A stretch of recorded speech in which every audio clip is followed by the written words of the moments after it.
what is manure and how to use that to our day-to-day life, and to know about the manuring and fertilizer.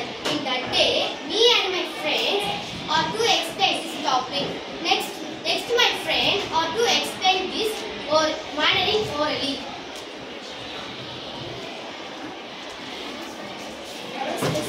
Hi Akshaya, how are you? Fine. And what about you? Good. What about your studies? Good. And you? Also good. I have so many doubts of the lesson economy and biology. Green planning the topics, I have so many doubts. You could explain the green planning topic, please? Okay Akshaya, I will explain. Green manure. Green manure is obtained by collection and decomposition of green leaves, sticks of trees, field birds, etc. Green manure. What is mean by manure? Okay, manure அப்படினா வந்து உரம். பச்சை உரத்தை எப்படி தயார் செய்றாங்க அப்படினா சிதைந்து போன பச்சை இலை, மரக்கிளை, வயல்ல இருக்கிற வயல் வரப்புகள் இதெல்லாம் வச்சு செய்றாங்க. Green manure improves soil structure, increases water holding capacity and decreases soil loss by erosion. இந்த green manure எதை அதிகப்படுத்துது அப்படினா மண் வளத்தை அதிகப்படுத்துது, ஈரப்பதத்தை அதிகப்படுத்துது, மண் அரிச்சலை குறைக்குது.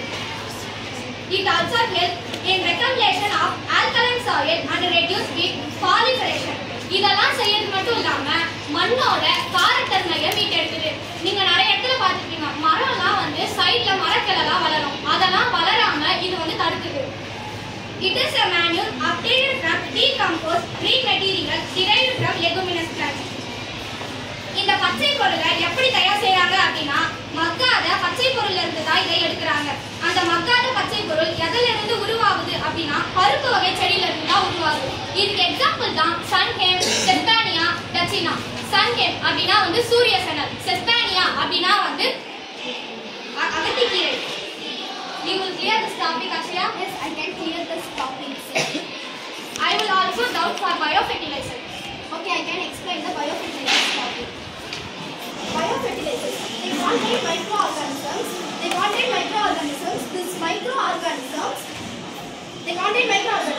microorganisms apply seeds, plant surface or soil. They reach the plant interior and also promote the growth.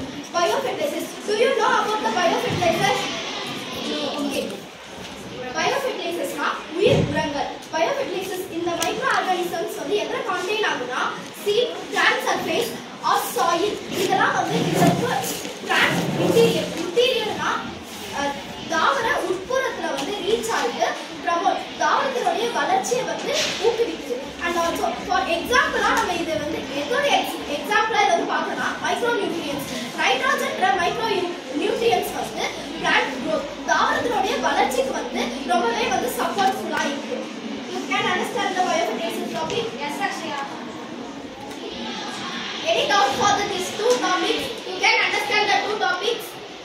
Yes. Any doubt? No. We clear the types of biofertilizers, 5 types of biofertilizers. Okay? Now we are clear the 5 types of biofertilizer.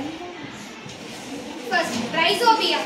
Rhizobium is a soil bacteria that colonize the roots of leguminous plants to from root nodules. The bacteria fix atmospheric nitrogen, convert them to ammonia. Rhizobium is a symbiotic nitrogen fixing bacteria. Leguminous plants. What is mean by leguminous plants? Okay. Leguminous plants அப்படினா வந்து பட்டாணி தாவரம். Leguminous plants to from root nodules அப்படினா வேர்ல முடிச்சு போன்ற அமைப்பு இருக்கும். The bacteria fix atmospheric nitrogen and convert them to ammonia. இந்த பாக்டீரியா வந்து atmospheric nitrogen அமோனியாவா கன்வர்ட் பண்ணுது. Next, Azospirillum. Azospirillum bacteria has the ability to use atmospheric nitrogen and transport the nutrients to the crop plants. It is insulated on maize, barley, oats and sorghum crops. இது வந்து atmospheric nitrogen வச்சுக்கக்கூடிய தன்மை உள்ளது. பயிர் வகை தாவரங்களுக்கு ஊட்டச்சத்து அளிக்குது.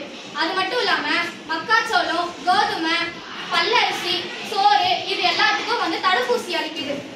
It increases productivity of cereals of 5 to 20%, of millets by 30%, of fodder by over 50%.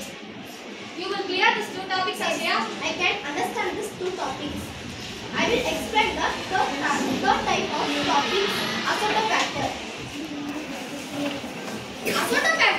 Azotobacter bacteria applied increase the yield of plants. Azotobacter is ஒரு பாக்டீரியா. இது வந்து எதை இன்க்ரீசஸ் பண்ணா தாவரத்தினுடைய வளர்ச்சியை வந்து இது இன்க்ரீஸ் பண்ணுது. எதனால இது வந்து இன்க்ரீஸ் பண்ணா wheat, maize, rice and sorghum இது போன்றத வந்து இன்க்ரீஸ் பண்ணி எதுனா கோதுமை அப்புறம் வந்து அரிசி சோளம் அண்ட் சோளம் இது போன்ற பொருள்லாம் வந்து இது வந்து இன்க்ரீஸ் பண்ணுது. அப்புறம் இதுல வந்து anti fungal and anti bacteria இது ரெண்டு காம்பவுண்டும் வந்து இதுல இருக்கு. இது வந்து நாட் அட்டாக் தி பிளான்ட்ஸ் தாவரத்தை வந்து அட்டாக் பண்ணாம தாவரத்தினுடைய வளர்ச்சிக்கு வந்து ரொம்பவே வந்து ஹெல்ப்ஃபுல்லா இருக்கும். அப்புறம் இதுக்கு முன்னாடி டாபிக்ல பார்த்த மாதிரி தான் மைக்ரோ நியூட்ரியன்ஸ் ஆன நைட்ரஜன் இது போன்ற பிளான்ட்ஸ்க்கு வந்து ரொம்பவே வந்து சப்போர்ட்டா இருக்கும், பிளான்ட் க்ரோத்தா இருக்கும். நெக்ஸ்ட் டைப் வந்து மைக்ரோபிசியா. இது வந்து ஃபோர்த் டைப். இது வந்து this fungi have symbiotic association. இந்த symbiotic association அப்படினா symbiotic associationனா இது வந்து நம்ம வந்து பிரிச்சு செப்பரேட் பண்ண முடியாது, தனித்தனியா இருந்து இது வந்து வகுக்க முடியாது. இது எதுல இருக்கும்னா with the roots of vascular plants. vascular plantsனா கலன் தாவரம். இந்த கலன் தாவரத்துல இருக்கக்கூடிய வேர்ல தான் வந்து இது இருக்கும். இது வந்து எதை இன்க்ரீசஸ் பண்ணுதுன்னா பாஸ்பரஸ் வந்து இது வந்து இன்க்ரீஸ் பண்ணுது. இதுக்கு வந்து எக்ஸாம்பிளா நம்ம எதை பார்க்கணும்னா citrus and papaya. இது ரெண்டுத்தை தான் வந்து இதோட எக்ஸாம்பிளா பார்ப்போம். Do you understand these two topics? Next, Ashya. I will explain fifth topic. Azolla. Azolla is a free-floating aquatic fruit found on water surfaces having a cyanobacterial symbiotic association with Anabaena. It is a life-floating nitrogen factory using energy from photosynthesis to fix atmospheric nitrogen. Azolla. இது வந்து தண்ணீர்ல மிதக்கக்கூடிய பரணி வகையை சார்ந்தது. தமிழ்ல இதோட பெயர் வந்து மூக்குத்தி, அதுக்கப்புறம் கம்பல் என அழைக்கப்படுகிறது. இது கால்நடை மற்றும் கோழி தீவனமாக பயன்படுகிறது. இது வந்து போட்டோசிந்தசிஸ் process மூலமா atmospheric nitrogen வச்சிக்கக்கூடிய தன்மை உள்ளது. You will explain this topic, Ashya? Yes, I can understand this topic. Next, do you know biofertilizer scheme? Do you know the biofertilizer scheme? No. Yes. Anyone can say. Tamil Nadu government has recently launched biofertilizer scheme. It is aimed at better management of natural farming and helps to boost and maintain soil fertility. மண்ணோட வளத்தை வந்து energy கொடுக்க தமிழ்நாடு வந்து புதுசா இந்த ஸ்கீமை வந்து launch பண்ணிருக்காங்க. Clap for it.